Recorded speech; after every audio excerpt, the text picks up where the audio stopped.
ለዛሬ የክብር ጋብቻ ክፍል 9ን ይዤላችሁ መጥቻለሁ። ባለፈው ክፍል ፈርማን ደጅላን ይዞ ወደ ቤተ መንግስቱ ሲገባ ጂቫን ደግሞ ፍሪዳን አይቶም እጇ ላይ ባለው ምልክት እህቱ ዳሪያ መሆኗን አውቀው በድንጋጤ ሲቀር ነበር ያቆምነው። ፈርማን ወደ ውስጥ ገብቶ ደጅላን በባለሀብቶቹ በተሰበሰቡበት መሃል ይወረውራታል። አርካን ፈርማንን ሳይደንግጦ ደጅላን ከመሬት ለማንሳት ይሮጣል። ፈርማን ደጅላን በአርካን በአሳድና በአዲሱ ባለሀብት ፊት ይወረውራታል። በጣም በቀዘቀዘ ስሜት ሰላምታ ከሰጣቸው በኋላ የደጅላ ወንድም መሆኑንም ያስተዋውቃል። በዚህ ጊዜ እንጂ ትደነግጣል። ጣይር ደግሞ በክፋት ፈገግ ይላል። ፈርማን ለአርካን እንካ ሚስትን እስከ ደጃፍ አመጣሁልህ ይላል። አርካን አንተ እንዴት ከእስር ቤት ወጣህ ብሎ ሊመታው ሲል አሳድ ግን ዝም በል እንግዶች አሉ በማለት ያስቆማል። ይህ ሁሉ የሚሆነው ኩባንያቸውን ይታደጋል ተብሎ በሚጠበቀው አዲሱ ባለሀብት ፊት ነው። ፈርማን እኔ እንደ እንግዳ መጥቼ እንዴት አድርጉኛላችሁ ይላቸዋል። አሳድ ለባለሀብቱም አርካን የዚችን ልጅ ህይወት ለማዳን ሲል እንዳገባት በጋዜጣም ሳታነባት ቀርም ይላል። ባለሀብቱ ግን ምንም ነገር አላነበብኩም ብሎ ይመልሳል። በዚህ ጊዜ ፍሪዳም እየወጣች ነው። ወንድሟ ጅቫንን እየተከተላት ነው። ቀደርም ጅቫንን ይዞ ወንድምህ እዚህ ምን ያደርጋል ይሏል። ፍሪዳም ደጅላንና ወንድሟን ስታይ እንዲህ ልተዋትም አልችልም ብላ ትመለሳለች። ቀደርም ተከትሏት ይሄዳል። ከሩቅ ሆኖም ይከታተሏቸዋል። ቀደርም ይህ ሰው እንዴት እንደወጣ አልገባኝም ይላል። ፍሪዳ ደግሞ ይህ ሰውም የማውቀው ይመስለኛል ትላለች። ፍሪዳ ንግግሯን በመቀጠል ይህ ሰው ድርጅቱ ደጃፍ ላይ መጥቶ ቆሞ ነበር፣ እኛም ፖሊስ ጠርተን ነበር ትላለች። ቀደር ነይ ወደ ታች እንውረድ፣ እነሱ ራሳቸው ይፈቱታል ይላታል። አሳድም የጥበቃ ሰራተኞቹ ፈርማንን እንዲያስወጡት ያዛል። ባለሀብቱ ግን ለመሄድ ወስኖ ወረቀቶቹን አይቼ እደውልላቸዋለሁ ይላል። ከፊቱ ሁኔታ ግን ነገሩ እንደተበላሸ ይታወቃል። ደጅላ ፈርማን እንዲሄድ ትለምናለች። እሱ ግን የትም እንደማይሄድ ይናገራል። ዘራን ሳያትም ያሽካካል። በዚህ ጊዜም ጂቫን ፍሪዳም እህቱ ዳሪያ መሆኗን ለማረጋገጥ በጣም ይጨነቃል። ፍሪዳ ፖሊስ እደውላለሁ ስትልም ቀደር ግን አይም እነሱ ራሳቸው ይፈቱታል አትጨነቅ ይላታል። እሷም ምን ይፈቱታል ልጅቷ በፍርሃት ልትሞት እኮ ነው ትላለች። ቀደር ግን እንዳትገባም ይከለክላታል። ፍሪዳ ጣልቃ ለመግባት ወስና ትሄዳለች። አርካን ፈርማንን ይዞም ክፉኛ እየደበደበው ከእስር ቤት እንዴት ወጣ ማን ረዳህ መናገር አለብህ ይለዋል። ደጅላም ለአርካን በመፍራት እንዲተወው ትሞክራለች። አሳድ ለፈርማን እንዴት ወጣ ማን ረዳህ ተመልሰም እስር ቤት እንድትገባ አድርጋለሁ ዳግመኛም ብርሃን አታይም እዛው መበስበስ አለብህ ይለዋል። ፈርማንም እስኪ ፖሊስ ጥራ እኔ እዚህ ቁጭ ብዬም እንጂ እስር ቤት ውስጥ ልትገለኝ እንደሞከረች እናገራለሁ ለዚህም ማስረጃና ምስክሮች አሉኝ ይላል። ሁሉም በንግግሩ ይደነግጣሉ። እንጂንም ይህ እውነት ነው ብለው ሲጠይቋት በድንጋጤ መልስ ታጣለች። አርካንም እዚህ ከመጣሽ አይቀር አልጋ ልናመጣልሽ ይገባል ይላታል። ደጅላም አርካን አጠገብም ተቀምጣ በእውነት እኔ መምጣት ፈልጌ አልነበረም፣ ነገር ግን ፈርማን ነው ያስገደደኝ ትለዋለች። አርካን በመምጣትሽም ደስ ብሎኛል። ፈርማን ያደረገው ብቸኛው ጥሩ ነገር ቢኖርም አንቺን እዚህ ማምጣቱ ነው ይላታል። ደጅላ ስለተበላሸው ስብሰባ ይቅርታ አስጠይቀው ስብሰባው አስፈላጊ አይደለም፣ ዋናው ነገርም አንቺ ነሽ ይላታል። ከዚያም እሱ እስኪመለስ ድረስም ክፍሉ እንዳትወጣም ያዛታል። በዚህ ጊዜም ዘራ ለሐዋ ወደ ላይ ወጥቼ ፈርማንን ማየት በፍጹም አልፈልግም፣ ሁልጊዜም ትንኮሳ ይደርስብኛል ትላታለች። ፈርማን ማንም አብሮት የሚበላ ሰው ባለመኖሩ በጣም ተበሳጭቶ ብቻውን ጠረጴዛ ላይ ተቀምጦ ሳለ ወደ ደጅላ ክፍል በመሄድ አብረው እንድትበላም ያስገድዳታል እንጂ አሳድ፣ አርካን፣ ጣይርና ኑሊፈር ፈርማን ላይ መፍትሄ ለመፈለግ ይሰበሰባሉ። ሁሉም እንጂን እሱን ለመግደል በመሞከሯም ይወቅሳታል። እንጂ ታዲያ ምን እንዳደርግ ትፈልጋላችሁ? ሁላችንም ችግር ስለነበረም ከእሱ ልገላግላችሁ ፈልጌ ነው ትላለች። መጨረሻም መፍትሄ እስኪያገኙ ድረስ ፈርማን እዛው ቤት ውስጥ እንዲቆይ ይወስናሉ። ጣይር ወደ ታች ወርዶ ለቡርጅን በጣም አስፈላጊ ዜና አለኝ መገናኘት አለብን የሚል መልእክት ይልክላታል። አርካንም ተከትሎት በመውረድ በመካከላቸው ያለውን መልእክት አይተው ይደነግጣል። ከዚያም አርካንም ጣይርን አነጋግረው የባለሀብቱን ጉዳይ ለመፍታት የአንተ እርዳታ ያስፈልገኛል ይላል። ኡሊፈርም ትመጣና አርካን ይህንን ችግር ለመፍታት ሶስታችንም መስማማት አለብን ይላቸዋል። ፈርማን ደጅላን በግድ እያበላት ሳለ ሐዋ የቀረውን ምግብ ይዛ ትመጣለች። ፈርማንም ቆይ ያቺ ሰማያዊ አይን ያላት ልጅ የለችም ሲል ዘራን ማለቱ እንደሆነ ይገባታል። ሐዋም ዳግመኛ ሰማያዊ አይን ያላት ስትል ከሰማው እጎዳለሁ በአንዷ ልጄ ላይ አይንህን ካሳረፍክ ሁለቱንም አይኖችን ነው የማወጣልን ገባህ ብለው ደጅላን ይዛ ወደ ወጥ ቤት ትሄዳለች። ቀደር ለጅቫን ወንድምህ ቤተ መንግስቱን ተቆጣጠረው እንዴት ነው የወጣው ይላል። ጅቫን በእውነት አላውቅም እኔም እንዳንተ ነው የደነገጥኩት ይላል። ከዚያም ጅቫንም ቀደርን ጠዋት አብራ ስለነበረችው ልጅ አንድ ጥያቄ ልጠይቅህ ይላል። ቀደርም እየቀለድክ ነው ከእሷ ጋር ምን አገናኘ ሲለው ጅቫን ብቻ መልስልኝ ይላል። ቀደርም ይህ እንጂ ማህበርም ስራ አስኪያጅ እናት ብሎ ይነግሯል። አርካን ደጅላን ሲፈልግ ሐዋን ያገኛታል። ሐዋም ደጅላ ወጥ ቤት መሆኗንና ፈርማን ሊጎዳት ስለሞከረ ወደ ታች እንዳወረደቻትም ትነግረዋለች። ፈርማን ዘራን ለመተንኮስ እንደሞከረና ልጆቹ ስለፈሩ አንድ መፍትሄ እንዲፈልግም ጠይቀዋለች። አርካን በዚህ በጣም ተናዶ ይወጣል እንጂ ለቡርጅን መልእክት በመላክም እንደገና ለመታረቅም ተስፋ ታደርጋለች። ነገር ግን ፈቱሽ መልእክቱን ሰምታ ኢንጂን ትምህርት ለመስጠት ተወስናለች። በቪዲዮ በመቅረብ ስለ አሰር መጥፎ ወሬዎችን በማውራትም እንዲሁም ስለ ኢንጂንና ስለ ማህበሯ በማጋለጥ ለህዝብ ይፋ ለማድረግ ትዘጋጃለች። ፈርማን በመዋኛው ገንዳ አጠገብ ተቀምጦ ሳለም አርካን ከላይ ሆኖ ያየዋል። ከዚያም ወደ ታች ወርዶ በእርግጫ እየመታው አሁንም ደጅላን በሰላም አልተውካትም ይለዋል። ፈርማን በክፋት በእውነትም አጠገቡ አልደረስኩም፣ አብራኝ እንድትበላ ብቻ ነው የፈለግኩት ብሎ ይመልሳል። አርካን ተናዶ የምልህን መስማት አትፈልግም እንዴ? እንዴት እንደመታውና እንዳደቀቅኩ አላየህም? አሁንም ምንም አትማርም ይለዋል። ፈርማን ለአርካን እንዲህ ይለዋል። እኔም ቀደም ብሎ በገጠር አንዲት ልጅ እወድ ነበር። የዳሪያ ሞት ወሬ ሲሰማ ግን የልጅቷ ቤተሰቦች አንተ እህትን መጠበቅ ያልቻልክ ልጃችንን እንዴትም ትሆናለህ ብለው ሊድሩኝ ፈቃደኛ አልሆኑም። እሱም ሆነም ጂቫን በዳሪያ ላይ በደረሰው ነገር ምክንያት ማንም ሊድራቸው ወይም ሊቀጥራቸው እንዳልፈለገ ይነግራል። አርካን ይህንን ስትነግረኝ የማዝንልህ ይመስላል ካለው በኋላ እንዲህ ሲል ያስፈራረዋል። አይነህ እዚች ያለች አንዲትም ሴት ላይ ወይም ደጅላ ላይ ካረፈች የማትወደውን ነገር ከኔ ታያለህ። ፈርማን ትእዛዝን ባልሰማ ምን ታደርገኛለህ ብሎም ይገዳደራል። በዚህ ጊዜ አርካን ወደ መዋኛ ገንዳ ውስጥ ይገባል። ፈርማን ሊሰምጥ ሲል የቤቱ ሰዎች በሙሉ በጩኸቱም ተሰብስበው ይመጣሉ። አርካን ማንም ሰው ሊያወጣው እንዳይሞክርም ይከለክላል። ፈርማን ለመውጣት በሞከረ ቁጥር አርካን ተመልሶ ወደ ውሃ ውስጥም ይገፋውና እንዲህ በቀላሉ አትሞትም ይለዋል። ደጅላን የምታስፈራራበትን ያንን የፍርሃት ስሜት አሁን አንተም ቅመሰው ይለዋል። ደጅላ መጣም እባክህን እንዳያታደርግ ብላ ትለምነዋለች። አርካን የጥበቃ ሰራተኞቹም እንዲያወጡት ያዛል። አርካን ፈርማንን እያየ ይህንን የሞት ፍርሃት አየኸው? ደጅላ አንተ አጠገቧ በሆንክ ቁጥር የሚሰማትም ስሜት ይህ ነው ይላል። አርካንና ደጅላ ማታ ክፍል ውስጥ አብረው ራት እየበሉ ሳለ አርካን ዛሬ በፈርማን ላይ በደረኩት ነገር ምክንያት ፈራሽኝ ብሎ ይጠይቃታል። ይህንን ያደረገው በጣም ተናዶ እንደነበርና አስቦበት እንዳልሆነም ይነግራታል። ደጅላም አይ አንተ በጣም ጥሩ ሰው እንደሆንክ አውቃለሁ፣ ያደረግከውም ተናደህ እንደሆነ ገብቶኛል ብላ ትመልስለታለች። አርካን በፍቅር አይን ይመለከታታል። አርካን ደጅላ ክፍል ውስጥ ሆና ማንበብና መጻፍ እንድትለማመድ እሱ ደግሞ አስፈላጊ ጉዳይ እንዳለበት ነግሯት ይሄዳል። በዚህ ጊዜ ኑሊፈር መስኮት ላይ ሆና ስታይም ዘራና ጅቫን አብረው ቆመው ታያለች። በቅናት ስሜት ምንድን ነው በመካከላቸው ግንኙነት አለ እንዴ ትላለች። ጅቫንም ዘራን ስለ ፈሪዳ የማህበሩ ስራ አስኪያጅ እንድትነግረው ይጠይቃታል። ዘራ ለምን እንደጠየቃትም ይገርማታል። ጅቫን መጥፎ ሀሳብ የለኝም የማውቀውን ሰው ስለመሰለችኝ ማረጋገጥ ፈልጌ ነው ይላታል። ዘራም ፍሪዳን ማህበሩ ደጃፍ ላይ ወድቃ እንዳገኘቻት ልትሞት እንደነበረችና በደረሰባት ድብደባ ምክንያት ጭንቅላቷ ላይ ስንጥቅም ተፈጥሮም ትውስቷን እንዳጣችም ትነግረዋለች። ሉሊፈር በጣም ተናዳ ዘራን በከፍተኛ ድምፅ ትጠራታለች። የምግብ ሳህኑን እንድትወስድና በስራ ሰዓት ለምን እንደቆመችም ትጮህባታለች። በኋላ ግን ምንድን ነው የማደርገው እኔ ምን አገባኝ ብላም ራሷን ተወቅሳለች። በድንገትም የፈቱሽ ቪዲዮም ኢንተርኔት ላይ ተሰራጭቶም ታገኘዋለች። ኢንጂና ኑሊፈርም ፈቱሽ ስለ ኢንጂና ስለ ማህበሩም የምታወራበትን ቪዲዮ ይመለከታሉ። ፈቱሽም እንጂ ለማህበሩ ምንም ግድ የላትም፣ እዛ ያለው ልጃገረዶችን ችግር እንኳን አታውቅም፣ ማህበሩን ያቋቋመችው ለታይታ ብቻ ነው ትላለች። እዚህም ትልቅ ማረጋገጫ እንጂ ከደጅላ ጋር ያላት መጥፎ ግንኙነት እንደሆነም በመጥቀስ ማህበሩ መዘጋት እንዳለበት ትናገራለች። እንጂ በፈቱሽ ንግግርም ትደነግጣለች። አሳድም መግለጫውን ተመልክቶ በጣም ይናደዳል። አሳድም እንጂና ኑሊፈር ነገ ወደ ማህበሩ ሄደው ጋዜጠኞችን እንዲጠሩም ያዛል። እዛ ካሉ ልጃገረዶች ጋር ተቀምጠው ማውራትና ችግራቸውን ማወቅ እንዳለባትም ይነግራታል። ይህን ለማድረግም የእነሱን ልብስ መልበስ ቢኖርብሽ እንኳን ማድረግ አለብሽ ይላታል። አሳድ ተጨማሪ ቅሌት ስለማይፈልግ በጣም ተበሳጭቶ ነበር። አርካን ወደ ቡርጅን ይሄዳል። ቡርጅንም ስታየው ደንግጣ እዚህ ምን ታደርጋለህ ትላለች። አርካን የመጣው ይቅርታ ለመጠየቅ እንደሆነ ይነግራታል። እሷን እንደማይወዳትና ከጦርነት ሲመለስ ወደ እሷ ለመመለስ ፍላጎት እንዳልነበረው ነገር ግን ቤተሰቦቹ እንዳስገደዱት ይነግራታል። ቡርጅን አርካንን እንዲህ ስትልም ጠይቀዋለች። በእውነትም ይህችን ደጅላን የምትባለው ልጅም ትወዳታለህ? እንደው ለአንተ ደረጃ ስትሆናለች እንደምትወዳት አውቃለሁ። ነገር ግን ይህንን ለማመንም ታፍራለህ። መቀጠልም በጣም እጠላሃለሁ። እኔ እንዲሰማኝ ያደረግከውን የስቃይ ስሜት አንተም እንድትቀምሰው ማንኛውንም ነገር አደርጋለሁ ትላለች። አርካን አይዞሽ፣ ማንኛውም የተበደለ ሰው መሐመድ እንዳገኘ ሁሉ እሱም መብቱን ያገኛል ይላታል። አሁን በእሷ ላይ እየደረሰ ያለው ነገር የመሐመድ በደል እንደሆነ ይነግራታል። ቡርጅን የእሱን ስም ስትሰማ በጣም ትደነግጣለች። አርካንም ትቷት ይሄዳል። ፈርማን ክፍል ውስጥ ሆኖም ከጠበቃው ጋር ይነጋገራል። ጠበቃው ደጅላም ከአርካን ከተፋታችም የሀብቱን ግማሽ ትካፈላለች ይላል።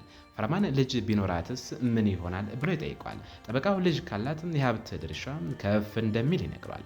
ፈርማን በዚህ በጣም ይደሰታል። ደጅላም ከአርካን ብዙ ገንዘብ እንድታገኝ ማንኛውንም ነገር ለማድረግ ይወስናል። የአሳድን ቤተሰብ ገንዘብ ለመቆጣጠር ሲል ደጅላም ከአርካን ልጅ እንድትወልድ እንዴት እንደሚያስገድዳት ማሰብ ይጀምራል። ጣይርና ቡርጅን ይገናኛሉ። ጣይርም ከባለሀብቱ ጋር ስለተፈጠረው ነገርና ባለሀብቱም አብሮ ለመስራት ፈቃደኛ እንዳልሆነ ይነግራታል። ቡርጅን በዚህ በጣም ደስተኛ ሆና በአርካን ላይ ለመበቀል ማንኛውንም ነገር እናደርጋለሁ ትላለች። አርካን ከሩቅ ሆኖ ሲከታተላቸው ይቆያል። አብረው ምን እንደሚሰሩ ለማወቅም ይፈልጋል። ለጣይር ደውሎ የት ነህ? ቤት ውስጥ አጣሁ ይለዋል። ጣይር ግንም ከቡርጅን ጋር መሆኑን በመደበቅ ትንሽ ለመንሸራሸር ወጥቼ ነው ይላሻል። አርካን በጣሂር ውሸት ተበሳጭቶ ይላል። በድንገትም ቀድር ፋጢማ በጣም ታማ እንደነበርና በሆዷ ውስጥ የነበረው ጽንስ እንደሞተ የሚገልጽ ዜና ይደርሷል። ቀድር በጣም ተረብሾ ወደ ፋጢማ ለመሄድ ይፈልጋል። ነገር ግን ጅቫን ቀድር ባለበት የድንጋጤ ስሜት መኪና መንዳት ስለማይችል አብሮት እንደሚሄድ በመንገድ ያረጋጓል። ደጅላም ክፍል ውስጥ ሆና መጽሐፍም ይዛ ለማንበብ ስትሞክር ፋርማን ይገባና እዚህ ምን እያደረግሽ ነው ይላታል። ደጅላ ማንበብና መጽሐፍ እየተማርኩ ነው ስትለውም እንዲፈቅድላት ስትጠይቀው ፋርማን አርካን እስከፈቀደላት ድረስ እሱ ጣልቃ እንደማይገባ ይነግራታል። ፈርማን በክፍል ውስጥ ሁለት አልጋ መኖሩን ሲያይ በደጅላ ላይ ይቆጣል። ከአርካን ጋር ያላት ግንኙነት በወረቀት ላይ ብቻ ሳይሆን እውነተኛ መሆን እንዳለበትና በአንድ አልጋ ላይ እንድትተኛም ያስገድዳታል። የአሳድን ሀብት ለመቆጣጠር እንዲችልም የግድ ልጅ መውለድ እንዳለባት እየነገረ ያስፈራራታል። እስከ መጨረሻውም ከአርካን ጋር በአንድ አልጋ ላይ እንደምትተኛም ያሳምናታል። ቀድር ወደ ፋጢማ በመሄድም አጠገቧ ይቆማል። ፋጢማ ልጇን በማጣቷ በከፍተኛ ሐዘን ላይ ነበረች። ቀድር እንድትረጋጋና በደረሰው ነገር እንዳታዝን ለማጽናናት ይሞክራል። ጂቫን ከማህበሩ ደጃፍ ላይ ቆሞ ሳለ ፈሪዳም ታየዋለች። እዚህ ምን ታደርጋለህ ብላም ትጠይቀዋለች። ጂቫንም ፈሪዳን እያየ በድንጋጤ እኔ የቤተ መንግስቱ ሹፌር ነኝ፣ ከቀድር ጋር ነው የመጣሁት ይላታል። ትኩር ብሎም ይመለከታትና በድንገት ወደ እሷ በመጠጋትም እጇ ላይ ያለው ምልክት ለማየት ይሞክራል። ፈሪዳም ደንግጣ ትገፋዋለች። ምን እያደረግክ ነው? ዳግመኛ ብትነካኝ እጎዳሃለሁ ብላው ልትሄድ ስትል ጂቫን ዳሪያ ብሎ ይጠራታል። ፈሪዳም አብዳሃል እንዴ ምንድን ነው የምትለው ብላው ወደ ማህበሩም ትገባለች። አርካንና ደጅላ ሊተኙ ወደ ክፍላቸው ይገባሉ። ደጅላ ልትተኛ ስትልም የፋርማን ዛቻ ትዝ ይላታል። በመሆኑም ካልጋው ተነስታ ወንበር ላይ ለመተኛት ትሞክራለች። አርካን ሳያት ተነስቶም እዚህ ምን እያደረግሽ ነው ይላታል። ደጅላም እዚህ ለመተኛት ተገድጃለሁ ካለችው በኋላ ፈርማን ወደ ክፍሏ መጥቶ ሌላ አልጋ ላይ በመተኛቷ እንደተጣላትና አብራው በክፍል ውስጥ እንድተኛ እንዳስማላትም ትነግረዋለች። አርካን ወንበር ላይ መተኛት እንደሌለባት ነግረው አልጋው ላይ እንድተኛ ይፈቅድላታል። እሱ ግን ራቅ ብሎ እንደሚተኛ በመንገድም ያረጋጋታል። በማግስቱ ጠዋትም አርካን ደጅላን ቀስቅሶ ወደ ማህበሩ ሊያደርሳት እንድትዘጋጅም ይነግራታል። ደጅላ ማህበሩ ውስጥ ሆና ፈሪዳ መጽሐፍም ታስተምራታለች። እናቴና እህቴ የሚሉትን ቃላት ጻፊ ትላታለች። ደጅላ በዚህ ስሜቷ ይነካል። መቀጠልም እህቷ ዳሪያ ሳታነብላት ሄደችውን የሰንደሬላ ታሪክ የመጨረሻ ክፍል ፈሪዳ እንድታነብላት ጠይቃለች። ከጥቂት ቆይታ በኋላ ኑሊፈርና እንጂ በህዝብ ዘንድ ያላቸውን ስም ለማስተካከል ጋዜጠኞችን ይዘው ማህበሩን ይደርሳሉ። እንጂ የማህበሩን ስም ለማጥፋት የሚሞክሩ ሰዎች እንዳሉ ንግግርም ስታደርግም ፈቶሽ ቡርጅንና ኃይሌን ማህበሩ ይደርሳሉ። ፈቶሽ ለሚዲያዎች እኛ የመጣ ነው የእንጂን ውሸት በአይናችን ለማረጋገጥ ነው ትላለች። እንጂ ሁኔታውን ለመቆጣጠር በመሞከር ማህበሩ እንዲዘጋ እንደማትፈቅድም ትናገራለች። በካሜራዎች ፊትም ስሟን ለማስተካከል ለደጅላ ያላትን ደግነት ለማሳየት ትሞክራለች። እንጂ ከማህበሩም ልጃገረዶች ጋርም ተቀምጣ ችግራቸውን መስማት ትጀምራለች። በስራቸውም እየተሳተፈችም አብራቸው ማጽዳት ትጀምራለች። ይህ ሁሉ በጋዜጠኞች ካሜራ ይቀረጻል። ፈቶሽ በትዝብት እያየቻት ይህን የምታደርጊውን ነገር ማን ያምናል ብለሽ ነው? ለልጆቹም ግድ እንዳለሽ ማንም አያምንም ትላታለች። በዚህ ጊዜ የማህበሩ ስራ አስኪያጅ ፈሪዳም ትቆጣና ከፈቶሽ ጋር ትጣላለች። ስለ እንጂ እንዲህ አትናገሪም፣ እሷ ከሞት የታደገችኝ ሴት ናት ትላለች። በዚህ ጊዜ ወደ ኋላ ትዝታም ተመልሰን እንጂ ፈሪዳን መሬት ላይ ወድቃም ተደብድባ በጣም ታማ አግኝታት ወደ ሆስፒታል ስትወስዳትና ከዚያም ማህበሩ ውስጥም ደህንነቷ እንዲጠበቅ ስታደርግም ይታያል። ከትዝታ በኋላ ፈሪዳና ሌሎች ልጃገረዶች ለጋዜጠኞች እንጂ በእውነት እንደምትረዳቸውና እሷ ባትኖር ኖሮም ጎዳና ላይ እንደሚወድቁ ይመሰክራሉ። እንጂ በፈቶሽና በቡርጅን ፊት ጊዜያዊ ድል እንደተቀናጀች ይሰማታል። ጂቫንም እንጂንና ኑሊፈርን እየጠበቀ ማህበሩ ደጃፍ ላይ ቆሞ ሳለ ፈሪዳ ወጥታ አንተ ደግሞ እዚህ ምን ትሰራለህ ትላለች። ጂቫን እንዳደረሳቸው ከነገራት በኋላ እዛው ማህበሩ ውስጥ በፈቃደኝነት መስራት እንደሚፈልግ ይጠይቃል። ፈሪዳም ቅጽ መሙላትና ሁሉንም መረጃዎችን መጻፍ አለበት ትላለች። ኑሊፈርም ጂቫን ከፈሪዳ ጋር በትኩረትም ሲያወራም ከሩቅ ታያለች። በዚህም በጣም ተበሳጭታ ወደ ጂቫን በመሄድም ከእሷ ጋር ምን እያደረግክ ነው ብላም ትጣለዋለች።